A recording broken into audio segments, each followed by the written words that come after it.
and my activities as an environmental activist and educator. From my student years in Vienna, I was fascinated by the dramatic changes of concepts and ideas that occurred in physics during the first 3 decades of the 20th century. This fascination was stimulated by my reading of the book Physics and Philosophy by Werner Heisenberg, one of the founders of quantum theory. In this book, Heisenberg describes vividly how the exploration of atomic and subatomic phenomena brought a handful of physicists in contact with a strange and unexpected reality, which forced them to dramatically change their basic concepts, their language, and their whole worldview. Heisenberg's book had a decisive influence on my thinking and determined the trajectory of my entire career as a scientist and writer.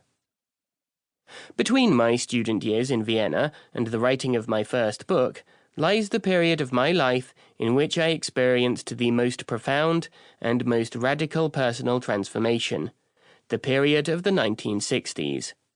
The spirituality, questioning of authority, sense of empowerment, and experience of community that were characteristic of those formative years became the foundation of my values and of my activities as an environmental activist and educator. During the 60s, I experienced the memorable student uprising in Paris, which is still widely known simply as May 68. In the fall of that year, I moved to California, where I fully embraced the counterculture, read books about Eastern mysticism, practiced meditation, and experimented with psychedelics, all while also continuing my research in high-energy physics.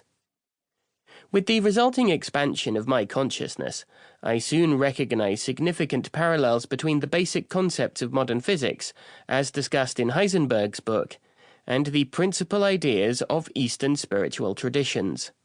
In 1970, while working at Imperial College in London, I decided to write a book about my discovery that modern physics leads us to a consistent view of the world that is in harmony with ancient Eastern wisdom. First published in 1975, The Tao of Physics is still my best-known and most successful book. It has been available in over 40 editions in over 20 languages and has sold more than 1 million copies worldwide.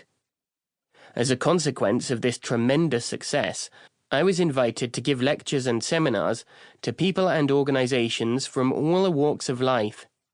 In discussions, many of them told me that a similar change of worldview, from a mechanistic to a holistic and ecological view, was now happening in their fields. These discussions stimulated me to expand my focus from physics to those other fields: biology, medicine, psychology, economics, management, and so on. To connect the conceptual changes in science with the broader change of worldview and values in society. I had to go beyond physics and look for a corresponding broader framework. In doing so, I realized that our major social issues, health, education, human rights, social justice, political power, protection of the environment, the management of business enterprises, and the economy, all have to do with living systems, with individual human beings, social systems, and ecosystems. With this realization, my research interest shifted from physics to the life sciences, and I began to develop a new conceptual framework that could incorporate various dimensions of life using insights from the theory of living systems, complexity theory, and ecology. I presented summaries of this framework as it evolved in several books: The Turning Point, The Web of Life, and The Hidden Connections. My final synthesis, as I have mentioned, is published in the textbook The Systems View of Life, co-authored by Pierluigi Luisi. In fact, I had already used this expression, the systems view of life, in 1982, to describe my synthesis in its first tentative formulation in The Turning Point. For me, this textbook is really a grand synthesis of my work over the past 40 years.